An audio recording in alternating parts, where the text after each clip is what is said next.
Hi friends, ഇന്നത്തെ ഒരു day in my ലൈഫാണ്. ബ്രേക്ക്ഫാസ്റ്റിന് അപ്പം ഉണ്ടാക്കുന്നതിന് വേണ്ടിയിട്ട് മാവ് തലേദിവസം അരച്ചു വെച്ചിട്ടുണ്ടായിരുന്നു കേട്ടോ. ചട്ടി നല്ലോണം ചൂടായി പോയിട്ട് ആദ്യത്തെ അപ്പം തന്നെ ഫ്ലോപ്പായി പോയേ. ചില ദിവസം അപ്പം നന്നായിട്ട് കിട്ടാറില്ല കേട്ടോ. പക്ഷെ ഇന്ന് നല്ല മാവെല്ലാം നല്ലോണം പൊന്തിയിട്ടുണ്ടായിരുന്നേ. അപ്പത്തിന് പച്ചരിയും തേങ്ങയും ചോറും കൂട്ടി അരച്ചിട്ട് പഞ്ചസാരയും സോഡാപ്പൊടി ഇട്ട് മിക്സാക്കി വെക്കലാണ് കേട്ടോ. ഐറ ബ്രഷൊക്കെ ചെയ്ത് എൻ്റെ അടുത്ത് വന്ന് ഇരിപ്പുണ്ട് കേട്ടോ. ആദ്യത്തെ അപ്പം ഫ്ലോപ്പായി പോയെങ്കിലും പിന്നീട് ഒരുവിധം റെഡിയായി കിട്ടിയേ.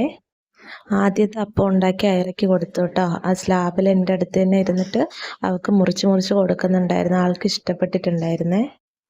അപ്പത്തിൻ്റെ കൂടെ കഴിക്കാൻ വേണ്ടി മുട്ടക്കറിയാണ് ഉണ്ടാക്കുന്നത്. അപ്പം ഉണ്ടാക്കുന്നതിൻ്റെ ഇടയ്ക്ക് തന്നെ മുട്ടക്കറിക്കുള്ള ഉള്ളിയും ബാക്കി സാധനങ്ങളെല്ലാം റെഡിയാക്കി വെച്ചു. അപ്പം ഗ്യാസിലാണ് കേട്ടോ ഉണ്ടാക്കുന്നത്. ഇൻഡക്ഷനിൽ മുട്ട പുഴുങ്ങാൻ വെച്ചിട്ടുണ്ടായിരുന്നു. മുട്ട വേകുന്ന സമയത്ത് ഉള്ളിക്കറിക്കുള്ള ഉള്ളിയെല്ലാം അരിഞ്ഞ് കേട്ടോ. ഇന്നത്തെ ഉള്ളി ഭയങ്കര നീറ്റലായിരുന്നു, കണ്ണെല്ലാം പുകഞ്ഞിട്ടുണ്ടായിരുന്നു. ഇന്ന് രാവിലെ എഴുന്നേക്കാൻ വൈകിയത് കൊണ്ട് തന്നെ മുട്ടക്കറിക്കുള്ള ഉള്ളി കുക്കറിൽ വേവിച്ചെടുക്കാമെന്ന് കരുതി. ഉള്ളി കുക്കറിൽ വേവിക്കാൻ വെച്ചിട്ട് ഉള്ളിക്കറിക്ക് ആവശ്യമായിട്ടുള്ള വെളുത്തുള്ളിയൊക്കെ ചതച്ച് വെച്ചു. പിന്നെ മുട്ടയൊക്കെ തണുത്തിട്ടുണ്ടായിരുന്നു കേട്ടോ, അതെല്ലാം പൊളിച്ചു വെച്ചു. മുട്ട പൊളിക്കാൻ പോയതിൻ്റെ ഇടയ്ക്ക് ഒരപ്പം കരിഞ്ഞുപോയി. ഐറ എൻ്റെ കൂടെ അടുക്കളയിൽ കയറി കഴിഞ്ഞാൽ ഇതൊക്കെയാണ് അവളുടെ പരിപാടി. ഇന്നത്തെ മുട്ടക്കറി തേങ്ങ അരച്ചിട്ടാണ് വെക്കുന്നത്. അപ്പോൾ അതിനാവശ്യമായിട്ടുള്ള തേങ്ങയൊക്കെ ഇളക്കി മിക്സിയിൽ അരിഞ്ഞിട്ട് അരച്ചെടുത്ത് കേട്ടോ. കുക്കറിൽ വെന്ത ഉള്ളിയെ കടായിലോട്ട് മാറ്റി അങ്ങനെ തേങ്ങയൊക്കെ ഒഴിച്ച് മുട്ടക്കറിയൊക്കെ റെഡിയാക്കി ഞങ്ങൾ ബ്രേക്ക്ഫാസ്റ്റ് കഴിച്ചു കേട്ടോ. ഞങ്ങളിവിടെ രണ്ടുപേരെ ഉള്ളത് കൊണ്ട് ചോറ് കുക്കറിലാണ് വെക്കുന്നത്. ഒരു 3 വിസിലിട്ട് വെച്ചിട്ട് പിന്നീട് വീണ്ടും ഒന്നുകൂടെ വെള്ളമൊഴിച്ച് തിളപ്പിക്കുക ചെയ്യുക. ഫ്രിഡ്ജിൽ നല്ല നാടൻ വെണ്ടയ്ക്ക ഉണ്ടായിരുന്നു കേട്ടോ. അപ്പോൾ ഉച്ചയ്ക്ക് ചോറിന് വെണ്ടയ്ക്ക മെഴുക്കുവരട്ടി ഉണ്ടാക്കാമെന്ന് കരുതി. ഇന്നലെ നെത്തോലി മീൻ വാങ്ങി ഫ്രിഡ്ജിൽ വെച്ചിട്ടുണ്ടായിരുന്നു. നെത്തോലി ഫ്രൈ ആക്കാൻ വേണ്ടി കഴുകി വൃത്തിയാക്കി മുളകും മഞ്ഞയൊക്കെ ഇട്ട് മിക്സാക്കി വെച്ചു.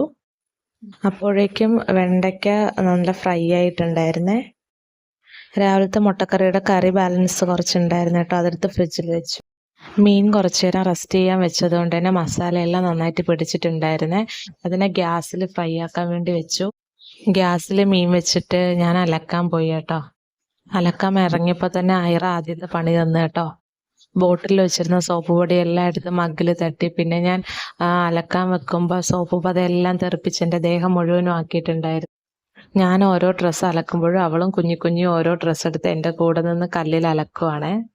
അലക്കുന്നതിൻ്റെ ഇടയ്ക്ക് തന്നെ ഞാൻ ഇടയ്ക്ക് അടുക്കളയിലേക്ക് പോയി. മീനെല്ലാം നല്ല ആ ടൈമായപ്പോഴത്തേക്കും ഫ്രൈ ആയിട്ടുണ്ടായിരുന്നേ. അങ്ങനെ അലക്കും കുളിയൊക്കെ കഴിഞ്ഞ് ഭക്ഷണമൊക്കെ കഴിച്ച് ഒന്ന് ഉറങ്ങി കേട്ടോ. ഉറങ്ങി എണീറ്റപ്പോഴത്തേക്കും സമയം 6:30 ആയിട്ടുണ്ടായിരുന്നു. ഉച്ചയ്ക്ക് അലക്കിയിട്ട തുണിയെല്ലാം ഉണങ്ങിയിട്ടുണ്ടായിരുന്നു, അതൊക്കെ എടുത്തു വെച്ചു. നല്ല പഴുത്ത ഏത്തപ്പഴം ഉണ്ടായിരുന്നേ. അപ്പോൾ വൈകുന്നേരം ചായയുടെ കൂടെ കഴിക്കാൻ വേണ്ടിയിട്ട് പഴംപൊരി ഉണ്ടാക്കാമെന്ന് കരുതി. പഴംപൊരി ഉണ്ടാക്കാനുള്ള മാവ് എടുത്തപ്പോൾ തന്നെ ആൾ എൻ്റെ കൂടെ സ്ലാബിലെത്തി കേട്ടോ. മാവ് കുഴയ്ക്കാൻ ഞാൻ കൊടുക്കാത്തതുകൊണ്ട് തന്നെ എന്നോട് പിണങ്ങിയിട്ട് സ്ലാബിൽ കിടന്ന് കരയുന്നുണ്ടായിരുന്നു കുറച്ച് സമയം. അവൾക്ക് പിന്നെ കുഴയ്ക്കാൻ കൊടുത്തതിന് ശേഷം അവൾ ഹാപ്പിയായി കേട്ടോ. അതും വാരി കളിച്ചുകൊണ്ട് അവിടെ ഇരിപ്പുണ്ടായിരുന്നു. ആ സമയത്തേക്ക് ഞാൻ പഴമെല്ലാം എടുത്ത് മുറിച്ച് റെഡിയാക്കി വെച്ചു. എല്ലാ ദിവസവും സ്നാക്സ് നല്ല ടേസ്റ്റായിട്ട് കിട്ടാറില്ല കേട്ടോ. ചില ദിവസം നന്നായിട്ട് കിട്ടും. പിന്നെ ഞാൻ പഴംപൊരി ഉണ്ടാക്കുമ്പോൾ അതിൽ കുറച്ച് എള്ളും കൂടെ ആഡ് ചെയ്യാറുണ്ട്. ഇന്നത്തെ പഴംപൊരിയെല്ലാം നന്നായിട്ട് കിട്ടിയിട്ടുണ്ടായിരുന്നേ. നമ്മളുണ്ടാക്കുന്ന പലഹാരമൊക്കെ നന്നായിട്ട് കിട്ടുമ്പോൾ എനിക്ക് ഭയങ്കര സന്തോഷമാണ് കേട്ടോ. അങ്ങനെ പഴംപൊരിയുടെ കൂടെ കഴിക്കാൻ വേണ്ടിയിട്ട് ചായ ഉണ്ടാക്കി. ഇഞ്ചി ചായയാണ് ഉണ്ടാക്കിയതെന്ന്. ഇഞ്ചി ചായ കുടിക്കുമ്പോൾ ഭയങ്കര റീഫ്രഷ്മെൻ്റ് ആണ് കേട്ടോ.